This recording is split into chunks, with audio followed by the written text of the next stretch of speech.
আমার জন্য নতুন রেসিপি ট্রাই করেছে মা, সেটাই তোমাদের সাথে শেয়ার করতে চলে এলাম। আর আজ সকাল সকালই সৌমিক বেরিয়ে যাচ্ছে। আমি বিয়েতে কিছু গিফটস পেয়েছিলাম, সেগুলোই ওর হাত দিয়ে আমি পাঠিয়ে দিলাম, যেহেতু ওর কাছে লাগেজ কম ছিল আর একটু তাড়াতাড়ি বেরিয়েছে, কারণ ইলেকশনের আগে গাড়ি ঘোড়া খুবই কম চলছে। দেন খেলাম আমি ওভারনাইট সোক ড্রাই ফ্রুটস, আর এরই মধ্যে মা দিয়ে দিল ডালিয়া। অনেক দিন পর মায়ের হাতে ডালিয়া খাচ্ছি। আজ না মা দেখলাম নতুন একটা রেসিপি ট্রাই করছে। তার জন্য একটা বোলের মধ্যে নিয়ে নিয়েছে আলু, পেঁয়াজ, চিংড়ি মাছ, তার সাথে অ্যাড করেছে পরিমাণ মতো নুন, হলুদ, জিরে গুঁড়ো, ধনে গুঁড়ো, কাশ্মীরি রেড চিলি পাউডার, লঙ্কা আর সর্ষের তেল। সব কিছু ভালো করে মিক্স করে এই টিফিন বক্সটার মধ্যে মা ভাপাতে বসিয়ে দিয়েছে। এরকম রেসিপি আমি খাইনি, মা স্পেশালি আমার জন্যই আজ এটা বানাচ্ছে।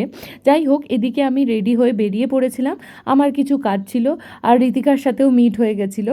তারপর দুপুরে আসার পর গরম গরম ভাতের সাথে মায়ের বানানো এই চিংড়ি মাছের রেসিপি খেয়ে আমি তো মুগ্ধ হয়ে গেছি। এক কথায় টোটালি সেরা ছিল খেতে।